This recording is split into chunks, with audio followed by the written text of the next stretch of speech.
Hello everyone, मैं हरप्रीत आज आपके लिए लेकर आया हूँ पॉलिटी की कंप्लीट वीडियो। तो चलिए शुरू करते हैं पॉलिटी को। तो सबसे पहले आपको क्या करना है, आपको एक कॉपी और पेन उठा लेना है और साथ में नोट्स बना लेने हैं। आपको कह रहा हूँ, आपको, जी हाँ, आपको पेन और कॉपी लेकर आओ पहले, फिर इस वीडियो को प्ले करना। और हाँ, इस वीडियो की स्पीड अगर आपको स्लो लगे तो आप 1.5x या 2.0x पर कर सकते हो, ठीक है। तो चलिए हम शुरू करते हैं इस वीडियो को। सबसे पहले जी, ये हमारा पूरा सिस्टम है। मान लीजिए ये हमारा पूरा सिस्टम है। अब मैं शुरू कर रहा हूँ, पॉलिटी शुरू हो चुकी है, ठीक है। ध्यान से सुनना, ये हमारा पूरा सिस्टम है, ये लोग हैं। इन लोगों को चलाने के लिए 3 कंपोनेंट की ज़रूरत पड़ती है। वो कौन कौन से कंपोनेंट होते हैं जी? पहला होता है लेजिस्लेचर, दूसरा होता है एग्जीक्यूटिव और तीसरा होता है जुडिशरी। ये 3 कंपोनेंट की ज़रूरत पड़ती है हमें सिस्टम को चलाने के लिए, ठीक है जी। जो लेजिस्लेचर है, इसका काम है कानून को बनाना। ये है लॉ मेकिंग बॉडी, लिख भी सकते हो आप, लॉ मेकिंग बॉडी साथ साथ लिखते हैं ना, ठीक है। इसको एक्सप्लेन जो मैं करूँगा और लिखवाऊँगा भी, आप टेंशन मत लेना। एग्जीक्यूटिव होता है जो लॉ को इम्प्लीमेंट करता है, और जुडिशरी जो मतलब हमको पता ही डिस्प्यूट को सॉल्व करता है ना, डिस्प्यूट्स को सॉल्व करता है, ठीक है। तो लिखो अब, सबसे पहले लेजिस्लेचर। पहले लिखाने से पहले मैं आपको एक बात बता दूं, हमारे देश के ये दोनों सिस्टम करप्ट है। हमारे देश के ये वाले दोनों सिस्टम करप्ट है। अगर हमारा जुडिशरी भी करप्ट हो जाता है तो फिर इस देश का बट्ठा गुल, देश नहीं रहेगा। अगर ये वाला सिस्टम भी करप्ट हो गया ना तो देश खत्म है। आपको तो पता ही, लेजिस्लेचर भी करप्ट है। लॉ मेकिंग लॉ कौन बनाता है? पार्लियामेंट बनाती है। लॉ को इम्प्लीमेंट भी वही करते हैं। तो एग्जीक्यूटिव भी हमारा भ्रष्ट है। तो लिखो जी, ज़्यादा सीरियस मत लेना, ठीक है। आपको जो भी यहाँ पर पढ़ाया जाएगा वो अकॉर्डिंग टू स्टडी मटेरियल के लिए पढ़ाया जाएगा। एक्चुअल में ऐसा कुछ नहीं होता। जैसे संविधान में जो जो आर्टिकल लिखे गए हैं, कुछ आर्टिकल्स माने भी जाते हैं और कुछ आर्टिकल नहीं माने जाते। वो बस हमें पढ़ने के लिए अच्छे लगते हैं, बट एक्चुअल में कई बार आर्टिकल को नहीं मतलब फॉलो किया जाता। चलो जी, डोंट टेक इट सीरियस, ठीक है। डोंट टेक इट सीरियस, ये नहीं लिखना। चलो आपको मैं मेन काम पर आता हूँ। सबसे पहले आप लिखो लेजिस्लेचर। लेजिस्लेचर लेजिस्लेचर क्या है जी? ये है the function of legislature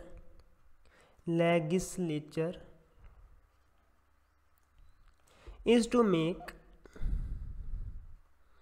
the laws, and this job in India is performed by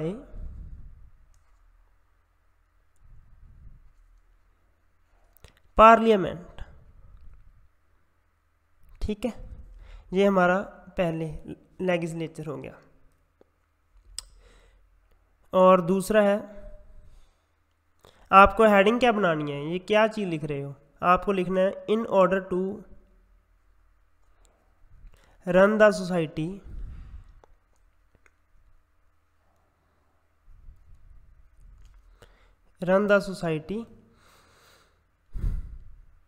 there are 3 principal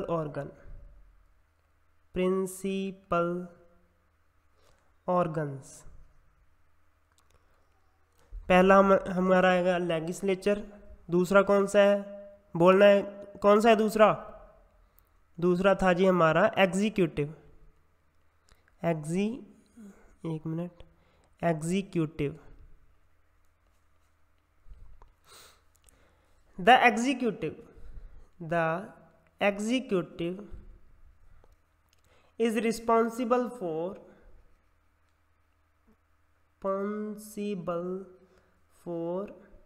यहाँ पर शायद मेरा वीडियो है ना, इसलिए ये वाला स्पेस मैं एम्प्टी छोड़ दूंगा, ठीक है, okay. Responsible for implementing the laws, और थर्ड वन है हमारा जुडिशरी। इसका काम क्या है? टू रिजॉल्व द डिस्प्यूट, ठीक है। ये थे हमारे तीनों प्रिंसिपल जिनकी ज़रूरत सोसाइटी को चलाने के लिए पड़ती है। चलो जी अगली स्लाइड पर, पिछली का स्क्रीनशॉट ले लो या फिर साथ साथ लिखते जाना, ठीक है। अगला आ गया हमारा कॉन्स्टिट्यूएंट असेंबली।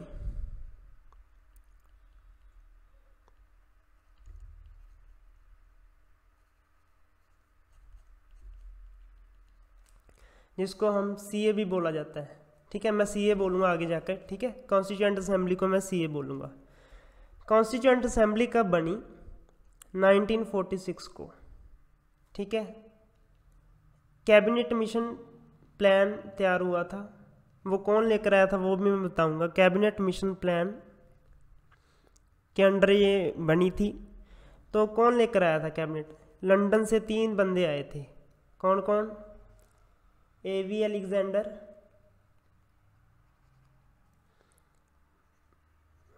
पथीडक लॉरेंस और स्टिफोर्ड क्रिप्स, ठीक है जी। कई बार पेपर में क्वेश्चन पूछ लिया जाता है टोटल मेंबर ऑफ सीए कितने होते हैं? टोटल मेंबर ऑफ सीए, तो आंसर है 389, ठीक है। कई बार ऐसा क्वेश्चन पूछ लिया जाता है फर्स्ट सेशन कब हुआ था पार्लियामेंट का, सीए का? फर्स्ट सेशन ऑफ सीए कब हुआ था? 9 दिसंबर 1946। 9 दिसंबर 1946 को पहला सेशन हुआ था, ठीक है। तो 11 दिसंबर नहीं 11 दिसंबर को नहीं, 9 दिसंबर को जब पहला सेशन हुआ, तो पहला सेशन पहले मैं आपको बता दूं, जब कॉन्स्टिट्यूएंट असेंबली बनी थी तो 399 मेंबर उसमें जाने थे, ठीक है। तो वहाँ पर क्या हुआ, पूरा घुसमान हो गया, ऐसे लुट्टा खोआ, मतलब बहुत सारा, मतलब वहाँ पर आप समझ सकते हो ना, माहौल पूरा गर्म हो गया, लड़ाइयाँ होने लग गईं, शुरू हो गईं, ठीक है। तब मतलब क्या हुआ, उन्होंने चुनना था, एक प्रेसिडेंट चुनना था, एक वाइस प्रेसिडेंट चुनना था, और एक चुनना था उन्होंने कॉन्स्टिट्यूएंट, क्या कहते हैं उसको, एडवाइज़र चुनना था। बस आप ऐसे लिख लो, एडवाइज़र, ठीक है। बहुत सारा मतलब काफ़ी माहौल गर्म था। तो मुसलमान भी बीच थे, हिंदू भी बीच थे, सिख ईसाई जो भी मतलब सभी धर्मों के बीच थे। तो जब चुना गया तो इलेक्शन तो नहीं वहाँ पर होने थे, तो ऐसा हुआ वो बोलने लगे कि मुझे प्रधानगी चाहिए। आपको तो पता ही है ना, प्रधानगी के लिए कितनी लड़ाइयाँ होती हैं हमारे लोकल कॉलेजेस में भी, और लोकेलिटी में भी आप देख सकते हो कितनी लड़ाइयाँ वगैरह होती रहती हैं इन चीज़ों के लिए, है ना। तो मतलब ऐसे करते करते बहुत ज़्यादा मतलब माहौल बिगड़ना शुरू हो गया। तो वहाँ पर एक बूढ़ा इन द सेंस, मतलब वहाँ पर एक बंदा था, बुज़ुर्ग बंदा था, ठीक है। जैसे फ्रांस में क्या करते हैं, जब ऐसा कुछ होता है तो सबसे लंबी या सबसे ज़्यादा उम्र वाले व्यक्ति को क्या करते हैं, वो बना देते हैं प्रेसिडेंट। तो फ्रांस जैसा ही हमारे इंडियंस में किया गया। वहाँ पर एक बंदा था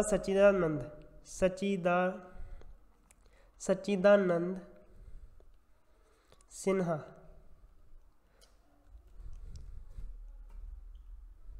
सच्चिदानंद सिन्हा।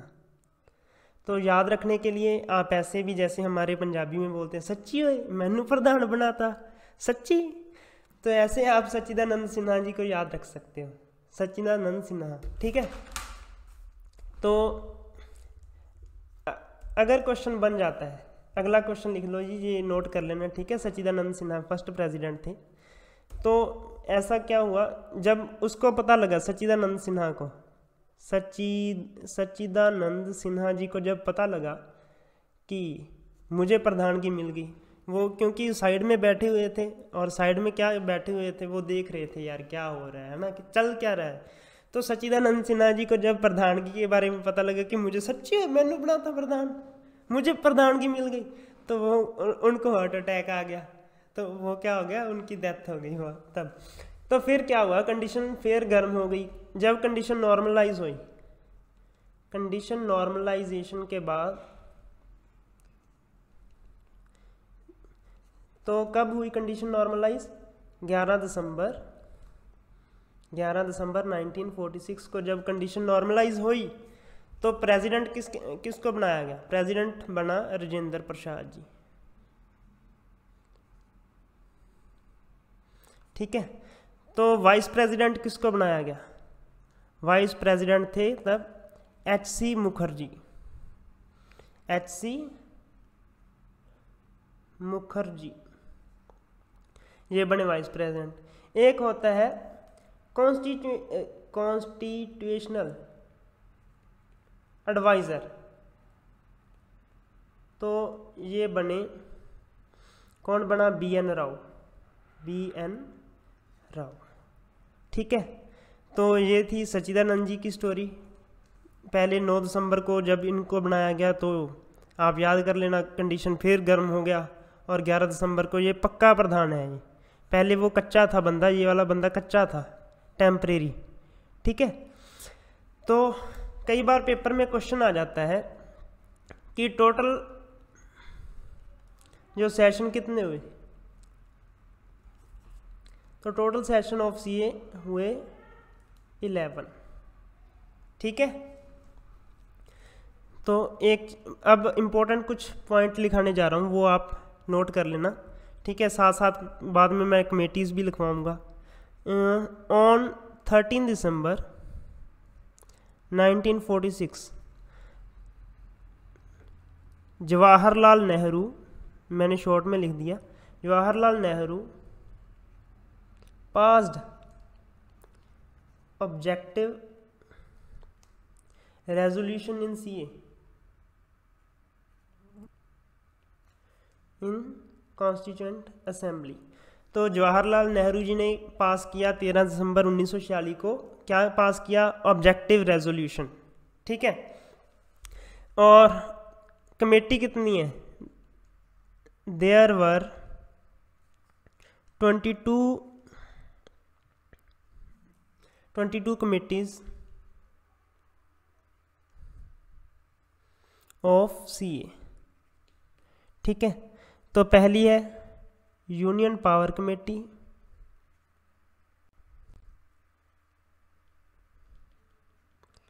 सेकंड है यूनियन कॉन्स्टिट्यूशन कमेटी। स्पेलिंग मेरे मिस्टेक हो सकती है, पर आप स्पेलिंग में मत आना। ठीक है, तो इनका प्रधान कौन है, जिनके आगे यूनियन लगा है, जिनके आगे यूनियन लगा है उनका हेड कौन है, उनका हेड लिख लो जवाहरलाल नेहरू। ठीक है, तीसरी कमेटी है हमारी कमेटी ऑन फंडामेंटल राइट्स, और फोर्थ है committee on excluded areas and tribes. दिख रहा है ना इधर साइड में ना, तो इनका हेड कौन है, इनका हेड मैं यहाँ पर लिखने जा रहा हूँ। ठीक है, क्योंकि नीचे में भी इधर वीडियो प्ले है, तो वीडियो के पीछे चला जाएगा। तो इनका हेड है सरदार पटेल, सरदार पटेल। सरदार पटेल जी का हमारा वो 3000 करोड़ रुपया लगा हुआ है ना, वो बना हुआ है, इनका स्टैचू भी बना हुआ है हमारे इंडिया में। तो किस वो पूछा जा चुका है कई बार क्वेश्चन एग्ज़ाम में भी कि सरदार पटेल जी का क्यों बनाया गया, वो स्टैचू क्यों बनाया गया, वो मैं आपको बताऊंगा। ये लोह पुरुष बंदा था, ये वाला बंदा सरदार पटेल, और डिप्टी पीएम भी हाँ रह चुका है हमारा इंडिया का। तो इनको कौन सा मैन बोला जाता है बताइए? चलो ये मैं बाद में बताऊंगा। चलो अगली कमेटी लिखो, पहले कमेटीज़ पूरी कर लें। फिर कमेटी मैं पूरी 22 की 22 नहीं लिखवाऊंगा, 8 कमेटी मैं लिखाऊंगा, और बहुत इंपॉर्टेंट होंगी वही लिखाऊंगा जो पेपर में हमारे रिपीट होती है। Drafting committee, drafting committee. तो ड्राफ्टिंग कमेटी याद रखना, इनका हेड याद हम कैसे रख सकते हैं? इनका हेड था BR अम्बेडकर। आप देख सकते हो जो फादर ऑफ कॉन्स्टिट्यूशन है, फादर ऑफ कॉन्स्टिट्यूशन हम किनको कहते हैं? फादर ऑफ कॉन्स्टिट्यूशन हम कहते हैं BR अम्बेडकर जी को। क्यों कहते हैं? क्योंकि देखो जो मैं कमेटीज आपको करा रहा हूँ, ठीक है, उनका काम क्या था? उन्होंने मतलब एक जो मता होता है ना वो तैयार करना होता है, ऐसे करके वो तैयार कर देते हैं, बिल तैयार कर देते हैं, वो लाज तैयार कर देते हैं। और जो छानबीन का काम होता है, सबसे दिमाग वाला काम कौन करता है? सबसे दिमाग वाला काम करता है ड्राफ्टिंग कमेटी वाला। जो ड्राफ्टिंग कमेटी वाला सबसे दिमागी काम करते थे वो BR अम्बेडकर करते थे। बाकियों ने क्या किया, जैसे मेरे वर्गा होते हैं तो उन्होंने क्या किया, ड्राफ्ट तैयार कर दिए, तो जी देखो जी अम्बेडकर जी देखो क्या सही है, तो अम्बेडकर जी मत्था मारते हैं ये ऐसे करके पढ़ के पूरा ना, देखते हैं कि ये सही है या गलत है। तो इसलिए हम इनको क्या कहते हैं? Father of constitution. ठीक है, इन्होंने बहुत बड़ा रोल निभाया हमारे इंडिया में कॉन्स्टिट्यूशन में। ये बंदा गरीबों के लिए बहुत अच्छा था, BR अम्बेडकर। चलो जी अगली कमेटी है flag committee. Flag committee, flag committee का प्रधान कौन है? JB कृपलानी। 7वीं कमेटी है। पहले 7वीं से पहले मैं आपको बता देना चाहूँगा सॉरी, फ्लैग कमेटी कई बार एग्ज़ाम में आ जाता है। जो फ्लैग के कलर है, फ्लैग के कलर्स की फुल डिस्क्रिप्शन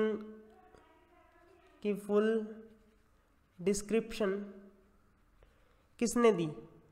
तो ऑप्शन में ऐसे दे दिया जाता है JB कृपलानी, ऐसी 2-3 नाम और एक दिया जाता है डॉक्टर श्री राधा कृष्णन। तो पेपर में उलझा दिया जाता है बच्चों को कृष्णन, और बच्चा घूम भी जाता है। अगला बच्चा क्या सोचता है कि फ्लैग कमेटी का प्रधान कौन था? JB कृपलानी। तो जो झंडे के कलर की जो डिस्क्रिप्शन भी JB कृपलानी देंगे, बट वहाँ पर ये रॉन्ग हो जाएगा। और वहाँ पर आपको याद रखना है डॉक्टर श्री राधा कृष्णन ने झंडे के जो कमेटी के झंडे के कलर की डिस्क्रिप्शन इन्होंने दी थी। ठीक है,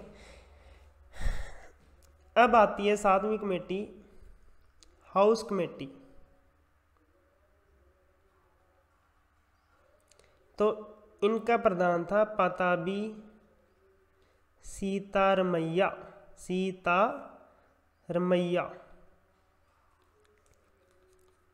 ठीक है, ये हाउसिंग कमेटी के प्रधान थे, हाउस कमेटी के। और 8वीं कमेटी एक और लिख लो, finance and staff committee.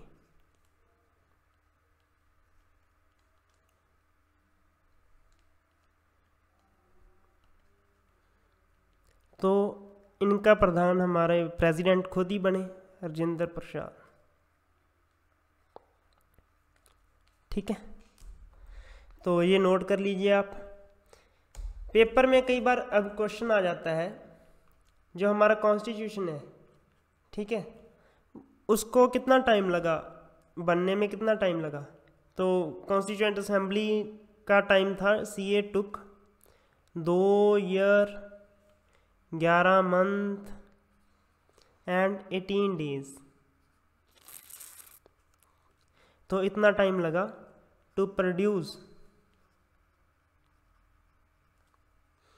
To produce our constitution.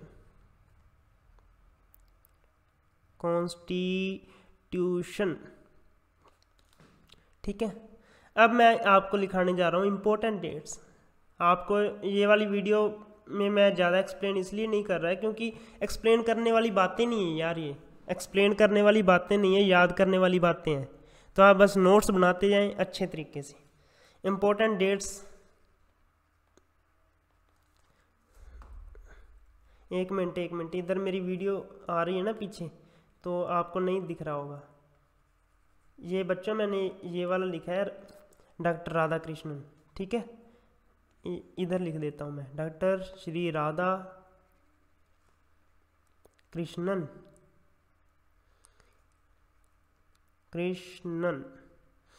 तो ये लिखा है मैंने राजेंद्र प्रसाद, यहाँ पर लिख देता हूँ। अब ठीक है, अब बात करते हैं इम्पोर्टेंट डेट्स के ऊपर। ठीक है, इम्पोर्टेंट डेट्स जो हम चल रहे थे, इम्पोर्टेंट डेट्स। सबसे पहली CA adopted our कॉन्स्टिट्यूशन को मैं ऐसे लिखूंगा यार, CT। ठीक है, हमारे संविधान में भी कॉन्स्टिट्यूशन को ऐसे ही पाया जाता है। कॉन्स्टिट्यूशन ऑन 26 नवंबर, ये बच्चों वाले क्वेश्चन है,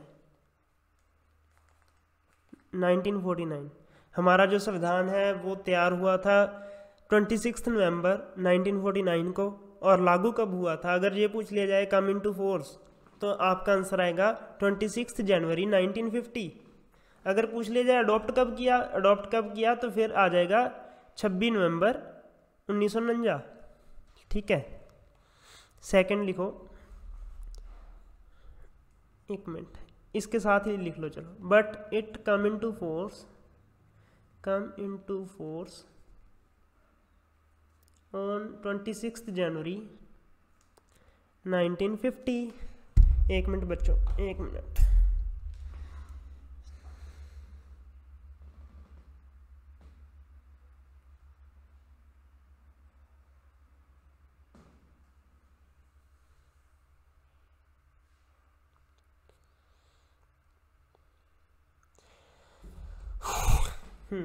ठीक है,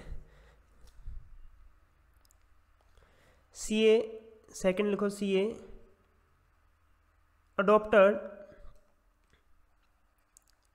adopted आवर नेशनल एंथम। इसको याद करने की पहले मैं आपको बता देता हूँ। देखो हमारा संविधान, देखो हमारा जो संविधान था, जो हमारा कॉन्स्टिट्यूशन था, तो 26 जनवरी 1950 को लागू होना था। तो लोगों को पता चल गया कि चलो यार देखते हैं संविधान हमारा लागू होना, दिल्ली चलते हैं, चलो दिल्ली चलते हैं। ऐसे करते भीड़ इकट्ठी हो गई। तो उनको पता चल गया कि भीड़ इतनी इकट्ठी होने वाली है, क्योंकि उन्होंने तो इतना सोचा नहीं था, असेंबली वालों ने इतना नहीं सोचा था कि लोग आएंगे और यहाँ पर देखने आएंगे। ठीक है, तो उन्होंने क्या किया, अगर चलो यार अब लोग आ तो रहे हैं, तो हम 24 नवंबर वाले दिन को उन्होंने क्या किया, तो उनके आने की खुशी में हम 24 नवंबर को जो 1950 को क्या करते हैं, तो उन्होंने कहा कि हम चलो इसमें संविधान में नेशनल एंथम को भी ऐड कर लेते हैं, नेशनल एंथम को इनैगुरेट कर देते हैं। तो आप याद ऐसे रख सकते हैं कि लोगों को आने के पता चल गया, उनको असेंबली वालों को लोगों को आने का पता चल गया, तो असेंबली वालों ने क्या किया, नेशनल एंथम को भी अडॉप्ट कर लिया, है ना। National anthem and national song ये अडॉप्ट किया 2 दिन पहले।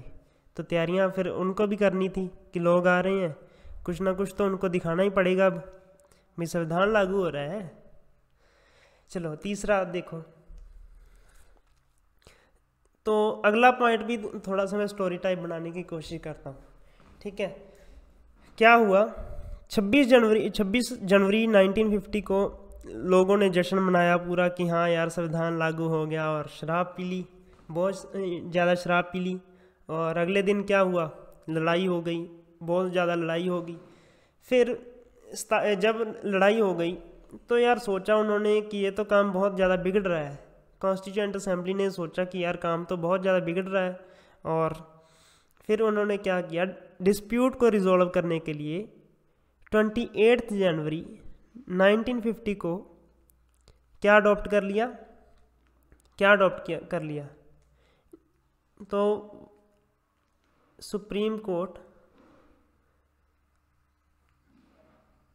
कोर्ट को इनैगुरेट कर लिया,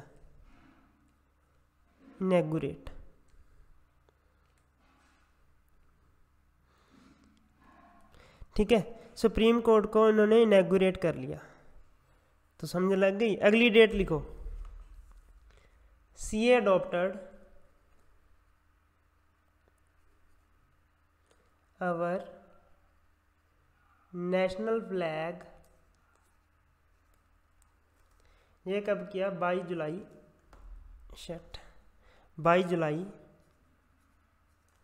1947, ठीक है जी। जब हमारा संविधान लागू हुआ, when our constitution come into force,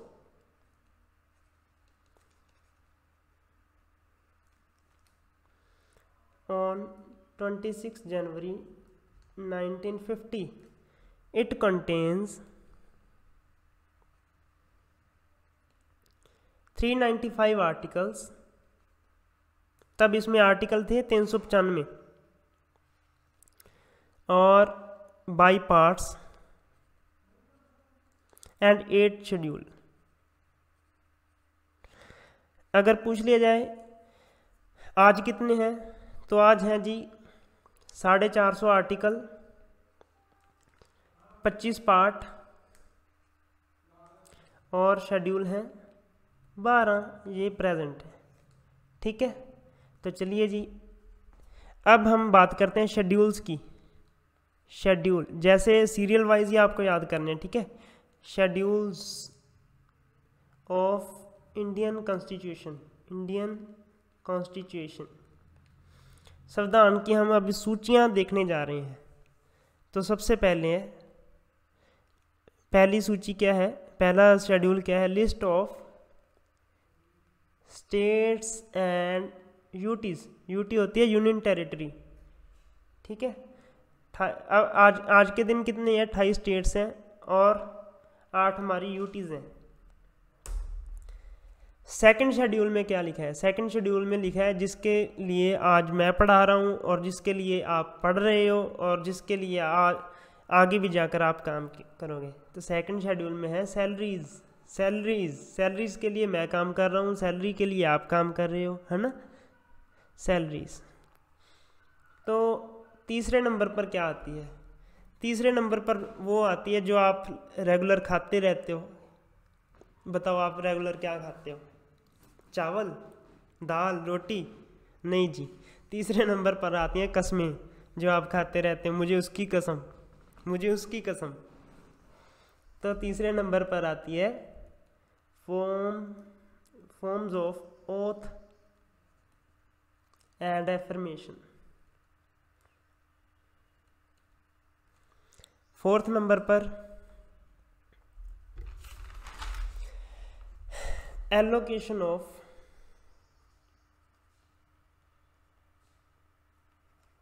seats from states in Rajya Sabha, ठीक है। ये सीट्स की जो एलोकेशन होती है स्टेट्स में, राज्यसभा में स्टेट्स की, ठीक है। तो फिफ्थ आती है एडमिनिस्ट्रेटिव, वेरी इंपॉर्टेंट है ये, फिफ्थ और sixth very important. Administration and control of schedule areas and tribes, ठीक है। ये administration and control of schedule areas and tribes हो गई। सिक्स्थ भी इसके साथ मिलती जुलती है, administration and control of schedule area and tribes. ये है 5वीं और 6th कमेटी। आपको ऐसा महसूस हो सकता है यार ये तो बिल्कुल सेम है, ये अलग अलग क्यों? तो फिर आप लिख लीजिए for north east states, simple लिख लीजिए आप। ठीक है, आपको कह रहा हूँ आपको, हाँ वीडियो ऐसे बेड पर लेट कर नहीं देखनी यार, उठकर बैठो, चौकड़ी मार कर बैठो, टेबल कुर्सी पर बैठो और साथ में कापी पेन लेकर बैठो। ऐसे पढ़कर थोड़ी पास हो जाओगे, जॉब चाहिए ना, उठना पड़ेगा, मेहनत करनी पड़ेगी। 7वीं कमेटी है division of powers between centre and states. 7वीं कमेटी के अंदर 3 लिस्ट हैं। इट कंटेन्स 3 लिस्ट, मतलब किसके पास कितनी पावर है, यूनियन के पास कितनी है, यूनियन लिस्ट में यानी यूनियन के मसले कितने हैं, 100 सब्जेक्ट। 100 स्टेट लिस्ट, ये इसमें है 61 सब्जेक्ट्स। एंड कनकरेंट जैसे पंचायत होगी या फिर मतलब म्यूनिसिपल कमेटी होगी ना, वो कनकरेंट में आती है। कनकरेंट में कितने हैं, 52 सब्जेक्ट्स। ठीक है जी। एग्ज़ाम देने से पहले एक बार ये ज़रूर चेक कर लेना, क्योंकि आज इतने हैं कल को बदल भी सकते हैं। मुझे नहीं पता आप वीडियो कब देखोगे, ये वीडियो का डेट आपको पता है 2021 में बन रही है वीडियो, मार्च के महीने 2021 में इतनी है, तो ये बदल भी सकती हैं टाइम पीरियड के अकॉर्डिंग। आप चेक कर लेना, ठीक है, जब आपका एग्ज़ाम होगा। 8th है लिस्ट ऑफ ऑफिशियल लैंग्वेजेस। तो आज संविधान में 22 जो ऑफिशियल लैंग्वेज ऐड हुई हुई हैं। जब संविधान लागू हुआ था तब वहाँ कितनी थी, original constitution there were 14 official languages. Latest 4 कौन सी ऐड हुई है, लेटेस्ट 4 वो है मैथिली, डोगरी और बोडो। एक रहेगी कौन सी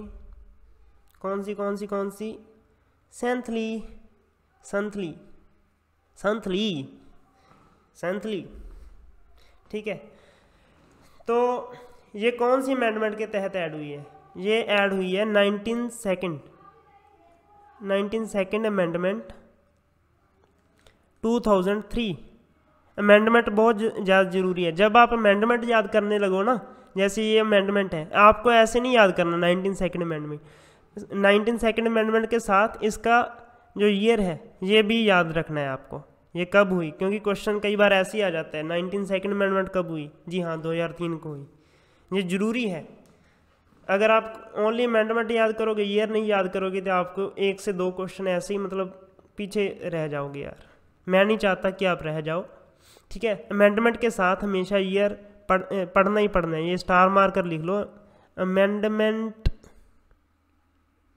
ये साइड में लिखना है, ऐसे बीच में मत लिखना है, ठीक है। अमेंडमेंट विद ईयर, हमें दोनों चीज़ें याद रखनी है, कौन सी अमेंडमेंट किस ईयर में हुई, ठीक है। ये थी 8वीं लिस्ट ऑफ ऑफिशियल लैंग्वेज। अगर पूछ लिया जाए, एग्ज़ाम में पूछ लिया जाए इन इंडिया क्लासिकल लैंग्वेज, पहले तो हमें पता होनी चाहिए क्लासिकल लैंग्वेज क्या होती है। क्लासिकल लैंग्वेज वो होती है जो 1500 साल पुरानी लैंग्वेज हो। तो वो कौन सी है इन इंडिया? क्लासिकल लैंग्वेजेस कितनी है? 6 है। कौन सी? सबसे पहली ये फर्स्ट में कौन सी है, सेकंड में कौन सी है, ये मैं ऐसे सीरियल वाइज लिखाऊंगा ना, 6 तक मैं ऐसे लिखाऊंगा, फर्स्ट कौन सी है लास्ट कौन सी है, आपको ये दोनों तो याद रखने नहीं है। फर्स्ट है जी तमिल, ठीक है, सेकंड है संस्कृत, थर्ड है तेलुगु, फोर्थ है कन्नड़, और फिफ्थ है मलयालम, और सिक्स्थ है ओडिया। ये सिक्स्थ है, ये फर्स्ट है तमिल, ठीक है। कन्नड़ मलयालम ओडिया, तमिल संस्कृत तेलुगु कन्नड़ मलयालम ओडिया, तमिल संस्कृत तेलुगु कन्नड़ मलयालम ओडिया। आप भी ऐसे ऐसे बोलो, मेरे साथ साथ बोलो। सबसे पहले तमिल संस्कृत तेलुगु कन्नड़ मलयालम ओडिया, तमिल संस्कृत तेलुगु कन्नड़ मलयालम ओडिया। हो गई ना याद? बिल्कुल। चलो जी, अब करते हैं 9th। ये 9th शेड्यूल है, ये हुआ था कब ऐड हुआ था? देखो 8 तक तो पहले हमारा ओरिजिनल में कितने थे हमने पढ़ा था ना, 395 आर्टिकल थे, और जो थे मतलब शेड्यूल कितने थे, 8 थे ओरिजिनल में, ठीक है। तो एक हमने पढ़ा था, नहीं शेड्यूल नहीं 8 थे, शेड्यूल हमारे, हाँ शेड्यूल हमारे 8 थे। और तीसरी चीज़ हमने क्या पढ़ी थी, एक मिनट देखते हैं। तीसरी चीज़ हमने पढ़ी थी पार्ट्स, हाँ तीसरी चीज़ हमने पढ़ी थी पार्ट, वह सेकंड चीज़ थी वो पार्ट। 22 पार्ट पढ़े थे और 8 शेड्यूल पढ़े थे। तो अब शेड्यूल कितने हैं? अब शेड्यूल 12 है जी। तो 12 कैसे हुए? अमेंडमेंट के तहत ही हुए ना, तो अमेंडमेंट के साथ मैं आपको लिखाने जा रहा हूँ। 9th schedule added by first amendment 1951, ठीक है। It contains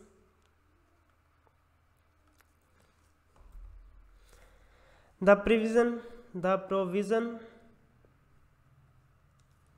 regarding land reform, land reforms. मैंने स्टार्टिंग में बोला था एक वीडियो में पूरा पॉलिटी कवर करवाऊंगा, बट यार एक वीडियो में अब पॉसिबल मुझे नहीं लग रहा है, क्योंकि अगर मैं एक्सप्लेन करने बैठूं तो एक वीडियो में इतना पॉसिबल नहीं, 6-7 घंटे चाहिए पूरी एक पॉलिटी के लिए, ठीक है। तो इसको हम 3 पार्ट्स में डिवाइड करते हैं, 3 वीडियो में डिवाइड करूँगा, ठीक है। 3 या 4 वीडियो में हम डिवाइड करेंगे इसको, ठीक है। और लास्ट वीडियो में मैं आपको पूरी अमेंडमेंट्स लिखाऊंगा, 4 या 5 वीडियो में मैं आपको पूरी की पूरी अमेंडमेंट लिखाऊंगा, या तो 4th वीडियो या 5th वीडियो, 1 से लेकर 4 तक वीडियो, पूरा आर्टिकल, पूरे आर्टिकल्स हम कवर करने वाले हैं, पूरे आर्टिकल्स, ठीक है। अभी तो संविधान शुरू भी नहीं हुआ, अभी तो संविधान हमारा शुरू भी नहीं हुआ, ठीक है। और 10th शेड्यूल लिखो, ये ऐड हुआ था, added by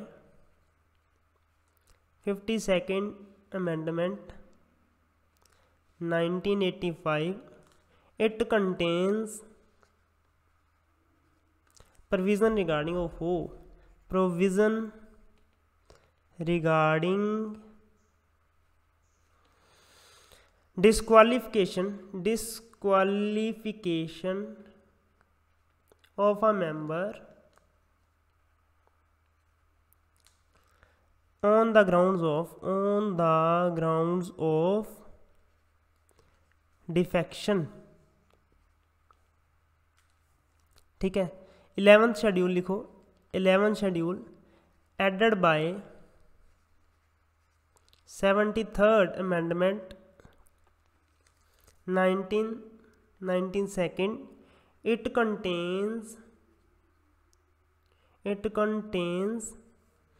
the provision regarding, मैं समझाता हूँ एक मिनट, द प्रोविजन रिगार्डिंग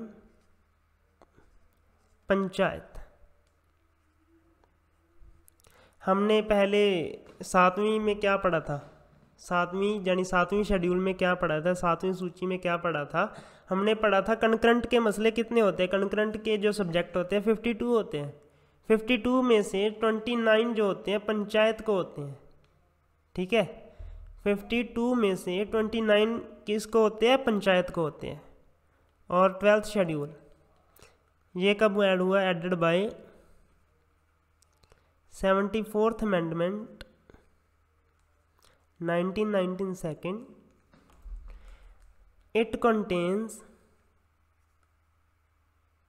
कंटेन्स मैं इसको इरेज करने वाला हूँ, ठीक है।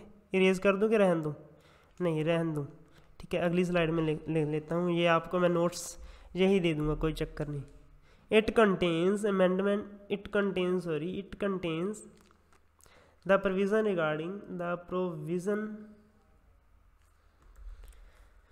रिगार्डिंग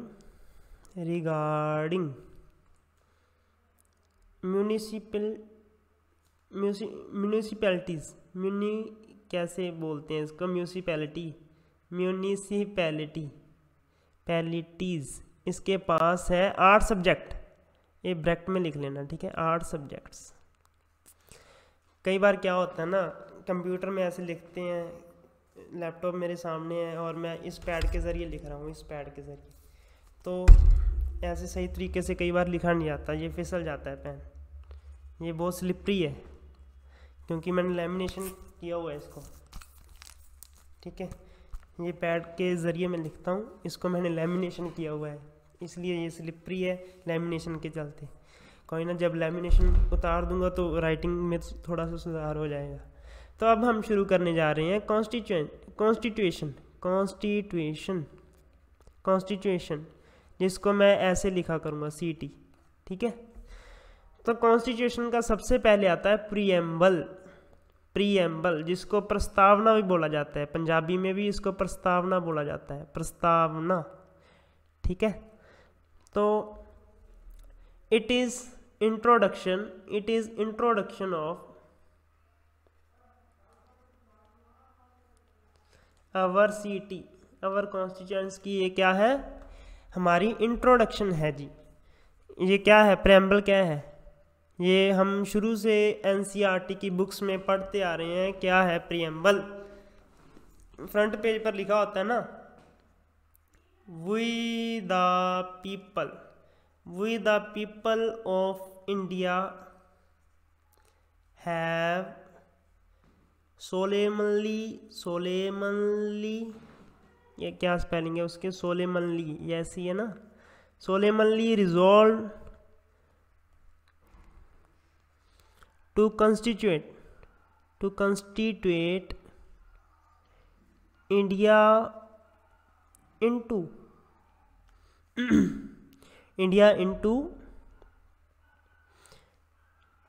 sovereign, ये बिल्कुल ऐसे लिखना है, ठीक है, serial wise, sovereign, socialist, secular, democratic and Republic. मेरे वीडियो के पीछे चला जाएगा, 1 मिनट, मैं इसको रेज करके, डेमोक्रेटिक एंड रिपब्लिक, ठीक है। और साथ में ये वाले वर्ड्स लिख लो, जस्टिस, लिबर्टी, इक्वालिटी, फ्रेटर्निटी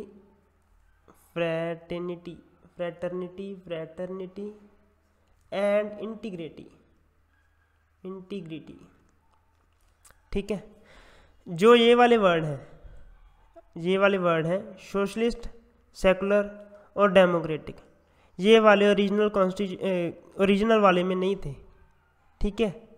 ये वाले ऐड हुए हैं, ये लिख लो, the word socialist, secular and integrity, democratic नहीं, इंटीग्रिटी आना था, सोशलिस्ट, सेकुलर और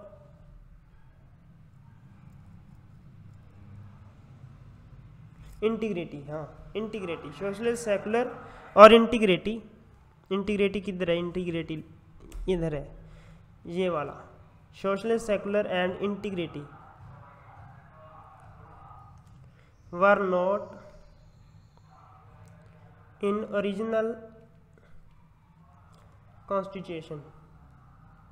They were added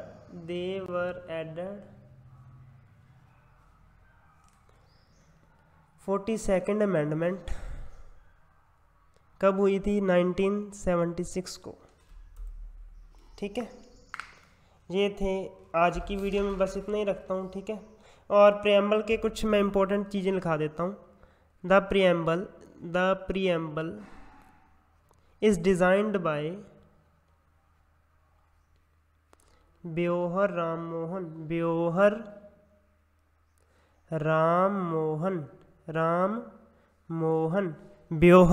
मोहन। किसने डिज़ाइन किया था? ब्योहर राम मोहन।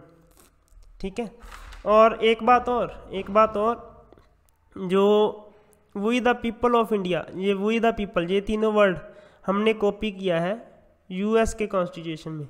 यूएस के कॉन्स्टिट्यूशन से ये वाले तीनों वर्ड हमने कॉपी किए हैं। और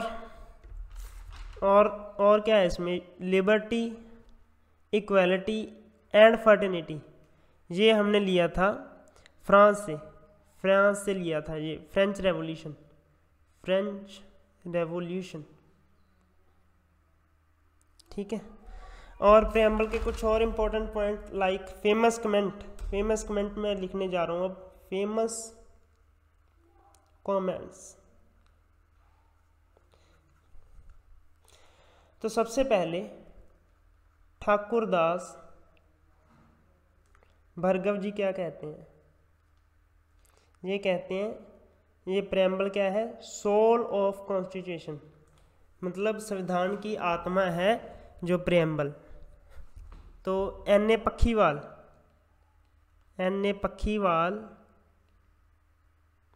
पखीवाला क्या कहता है? ये कहता है आइडेंटिटी कार्ड है, ये मतलब प्रेम्बल है, आइडेंटिटी कार्ड है। आइडेंटिटी, एक मिनट गलत लिख दिया, आईडी कार्ड कह लो या identity card of constitution. K M. Munshi ji क्या कहते हैं? के.एम. मुंशी कहते हैं पॉलिटिकल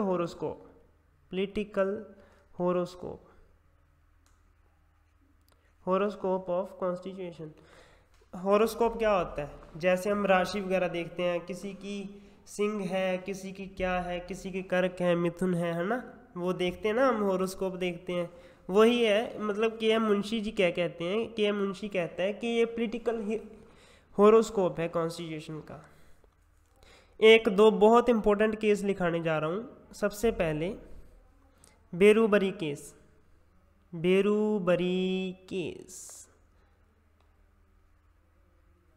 ये हुआ था 1960 को। तब सुप्रीम कोर्ट क्या कहती है? बेरूबरी केस में सुप्रीम कोर्ट कहती है, supreme court held the preamble is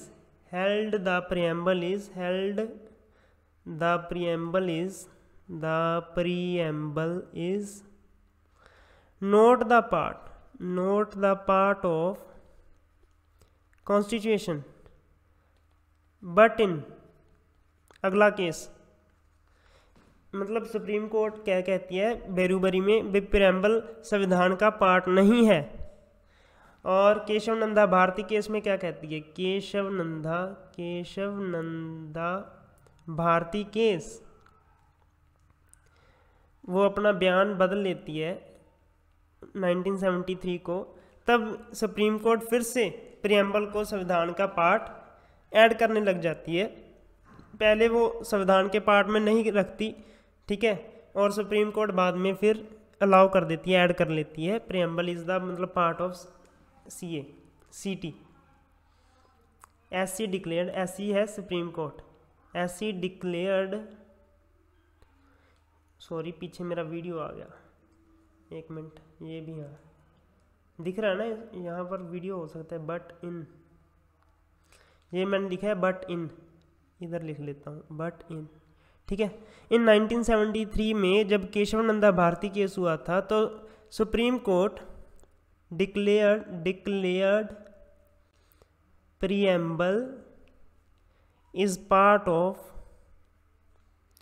constitution. ठीक है, तो बस आज की वीडियो में इतना ही रखते हैं। अगली वीडियो में मैं शुरू करने जा रहा हूँ आर्टिकल्स स्पेलिंग ऐसे लिख लो आर्टिकल्स की। ठीक है, तब मैं पार्ट वन के जैसे आर्टिकल है 1 से 4, पार्ट 2 के जैसे आर्टिकल हैं। ठीक है, ऐसे करके 2 से कितने हैं, 1 मिनट अभी बता देता हूँ। पार्ट आपको मैं स्टोरी भी बहुत सारी सुनाऊंगा इसमें। ठीक है, आपको मतलब टिप्स में हो जाएगी यार, आर्टिकल्स ऐसे हो जाएंगे टिप्स पे। ठीक है, आप ऐसे करके गिनोगे आर्टिकल 5 से 11 और फिर 12 से 35 पार्ट 3 में है ना, ये पार्ट 2 में, ये पार्ट 3 में, फिर आ जाएगा 13 से 5 से 11 और 12 से 35।